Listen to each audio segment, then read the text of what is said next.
Okay guys, so punta tayo dito sa unit hydrograph. So, a unit hydrograph shows the temporal change in flow or discharge, no, per unit of runoff. So, in other words, how the flow of a stream will affect over time by addition of 1 unit of runoff. So, yun. No? So, yung unit hydrograph is very useful tool in the process of predicting the impact of precipitation on the stream flow. No? Kasi yung minomodel natin dito sa unit hydrograph is yung quick response runoff or yung runoff lang. No? Bali, dito kasi kung meron tayong total na runoff, pag sinabi natin yung total, including yung overflow runoff, tsaka yung mga base flow, di ba? So, yung ginagawa natin sa unit hydrograph is tinatanggal natin yung base flow, which is yung tinatawag na base flow separation. Okay? So anyway, it is just an hypothetical unit response of a watershed in terms of runoff volume and timing to a unit input of rainfall. So a hydrograph which results in 1 inch exists rainfall. Kung English system ka, kung naka metric system ka, that is 1 centimeter exists in rainfall. Okay? So yung volume ng unit hydrograph is just 1 unit inch. Okay? So 1:1:1. So unit hydrograph is specified as being the 1 hour hydrograph, the 6 hour hydrograph, or the 24 hours na hydrograph. So yung 1 hour, 6 hour, and 24 hours, and makikita mo yan dun sa hydrograph. Yung sa rainfall data, no? Makikita mo dun kung saan yung above the index, yung V index natin, di ba? Kung above yan, so yung effective na duration, yun yung magiging parang basis mo for a unit hydrograph. No? So, anong ibig sabihin ng mga 1 hour hydrograph or 6 hour hydrograph? Ibig sabihin that is 6 hours rainfall. No? 6 hours of exist rainfall. So, i-turn natin yung exist na rainfall. Diba? So, imagine mo na bali wala nang base flow. No? So, lahat overflow land. Okay? So, 6 hours na mag-overflow yung land patungo dun sa stream flow. So, imagine na yan. Sobrang tagal ng 6 hours. So, ganun yung effect ng unit hydrograph. Yan, napaka-importante na to kasi mapaplot mo yung behavior ng runoff, yung quick response runoff, no, over time. No? So, ibig sabihin, yung unit hydrograph is just answering how well runoff or yung tawag yan, yung overflow land, okay? Yung overland flow affects the flow over time. Okay? So, yun yung sinasagot natin dito. Okay, so for example, kung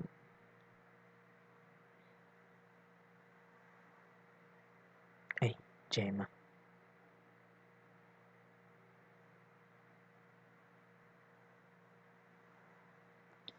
For example, ito yung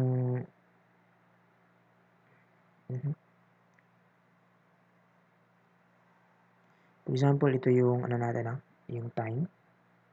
And then ito yung parang discharge, di ba? So, meron tayong sabihin na lang natin na base flow, and then meron tayong flood hydrograph or yung total hydrograph. And then ito yung base flow natin, di ba?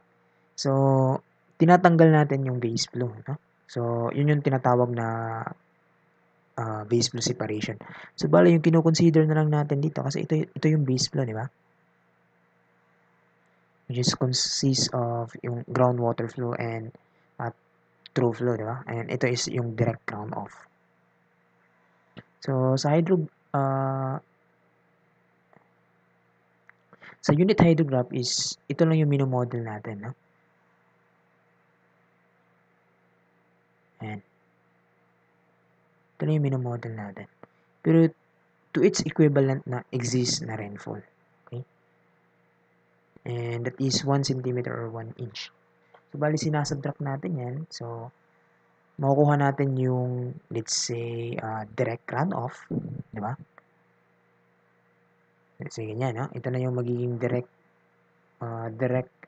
hydrograph natin. Diba? Direct hydrograph. And yung ito naman is kino-convert natin yan into its unit hydrograph. So, yun.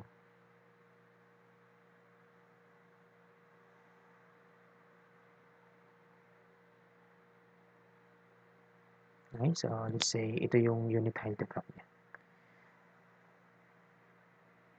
Parang ganito lang.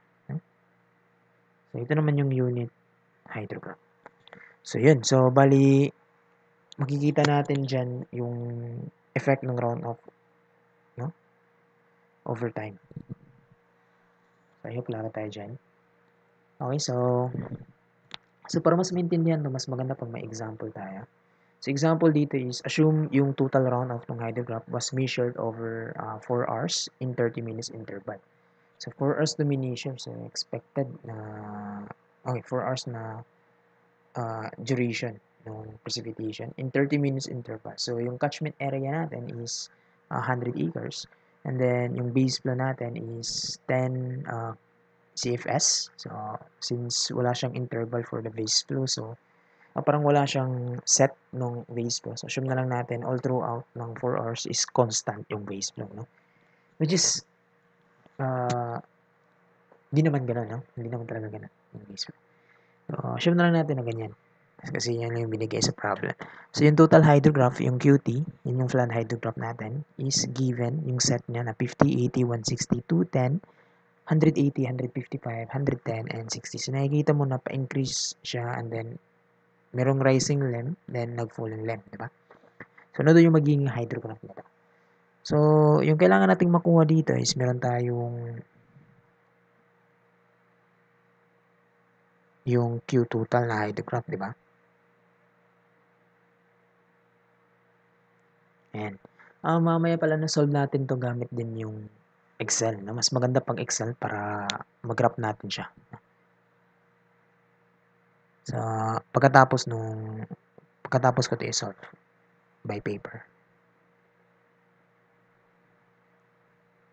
And then, yung base flow natin is, sabihin ko na lang na ito yung flood hydrograph natin. Sabihin ko na lang na FD. And then, sabihin ko na lang yung base flow natin is, ito yan. So, 10 lahat yung interval niya. So, 10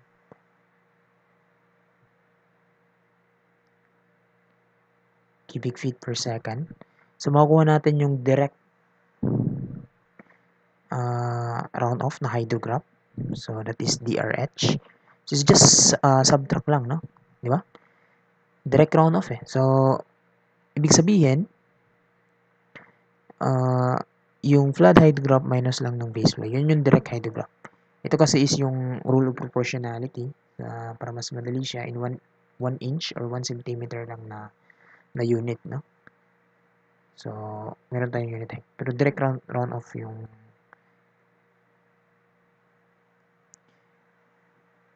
direct runoff hydrograph yung makukuha natin. Pag sinubtract natin yan. So, meron tayong 40, meron tayong 70, meron tayong 150, meron tayong 200, meron tayong 170, meron tayong 145, 150 CFS. Ngayon, meron tayong kunin ko muna yung tawag niyan, yung round off depth. Okay? For example, ito yung watershed mo, no? Yan yung watershed mo. And then meron kang volume nung water. So, ibig sabihin, kukunin mo yung volume nito. Yeah? Parang may depth siya, no? So, sabihin ko na lang na ito yung accumulated volume niya. So, bali yan is punong-puno ng tubig yan.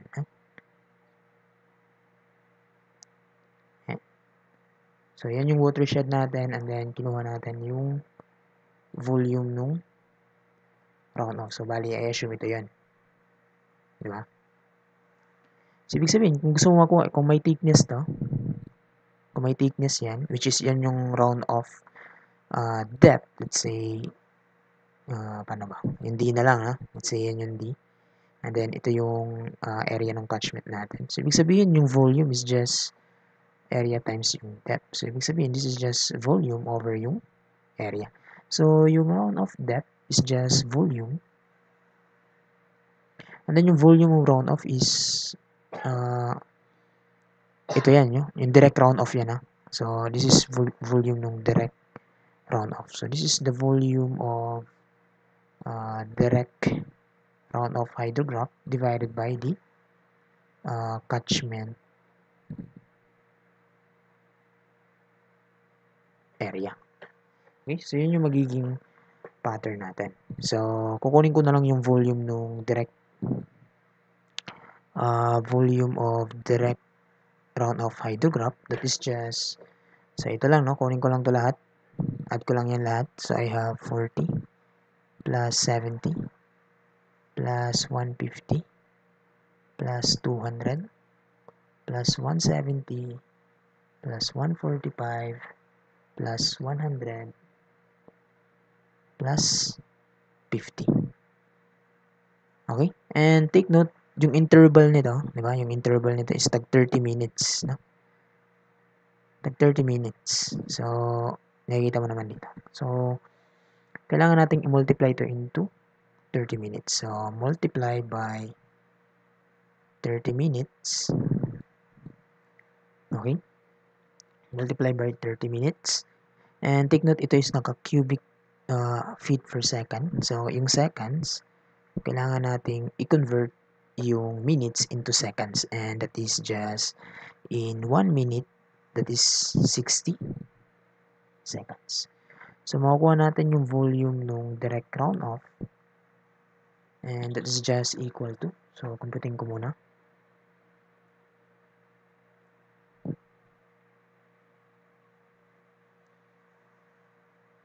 So, I have a 40.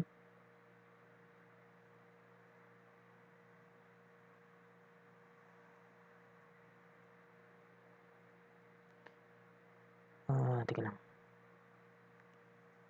Computing ko muna.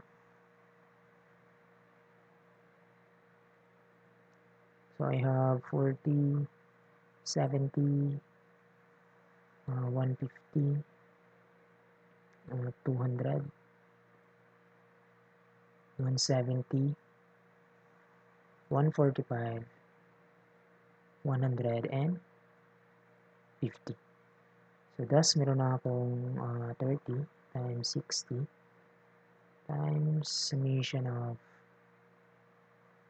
x. So, I have 1,665,000 cubic feet. So, ganyan kalaki yung volume natin ng round off.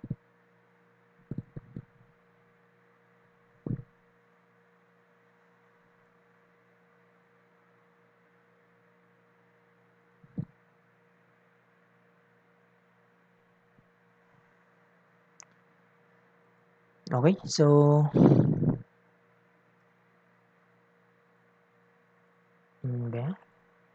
ayan, so sakto siya.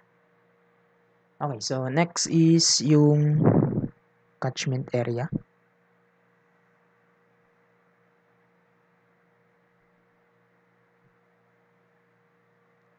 So, bali dito meron tayong area na 100 acre, di ba? So,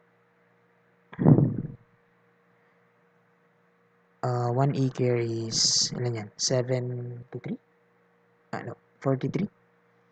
43,560 square feet. So, ibig sabihin, this is, we have 1,000. Tika lang, ha? So, yung sagot na to, start ko na lang sa calculator ko. Tawagin ko na lang siya. Then, I have 100 times 43560. Set lang yan sa B. So, meron akong 43560. Okay, so, this is 100. 4356123 square feet. So ngayon, makukuha na natin yung round off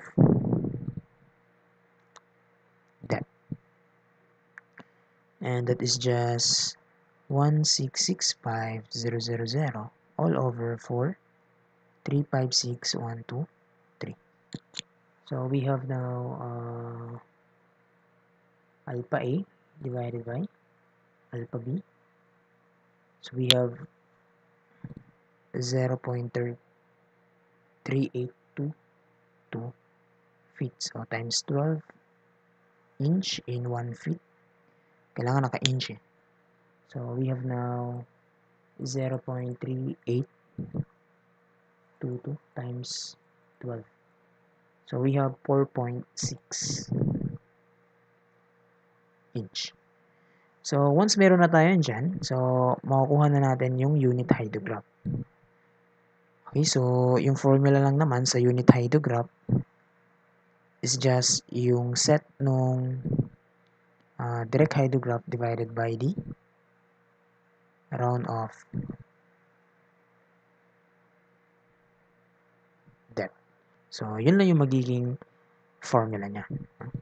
So yan, so ganyan mag-convert ng direct hydrograph to unit hydrograph. So bali dito, meron na tayong so yung set natin ngayon is dito ko na ilagay sa baba. Ito yan, no? Meron tayong 40, 70, 150, 200. So yan na yan. So we have 40 divided by 4.6, 70 divided by 4.6, 150 divided by 4.6, 200 divided by 4.6, 170 divided by 4.6, 145 divided by 4.6, 100 divided by 4.6, and 50 divided by 4.6. So ngayon, this is equal to 8.7.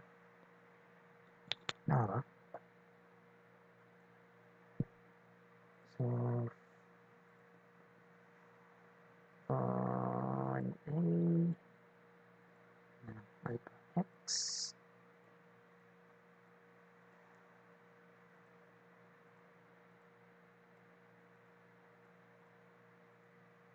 so let's say meron tayong 40. So yung sagot niya is 8.7. Let's say meron tayong 70.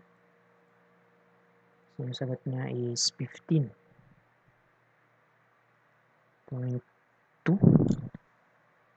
And then we have 150. So yung sagot niya is 32.61.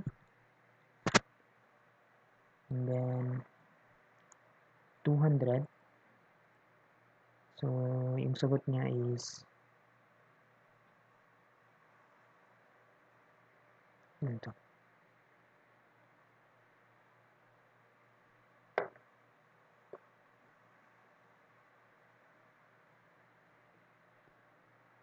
43.48.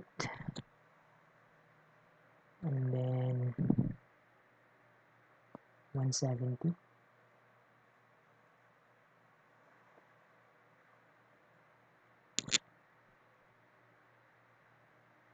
$36.96. And then 145. We have a 31.52.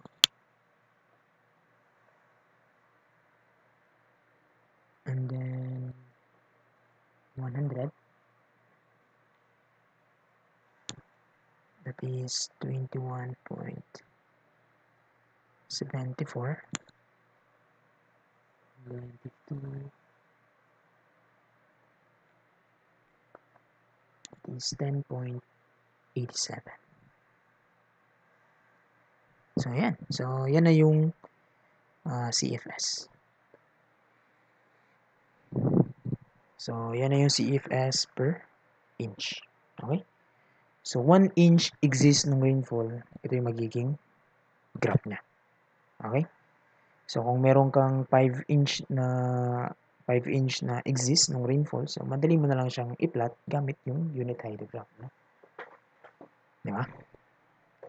Or meron kang 2 inch na exist ng rainfall, so madali mo na lang siyang i-graph using yung unit hydrograph. Kasi naka per inch na to eh. So, I hope na may natutunan kayo dito sa usefulness ng unit hydrograph. Okay? So, sa next na video na lang yung sa Excel nito. Okay? So, see you in the next video. Thank you.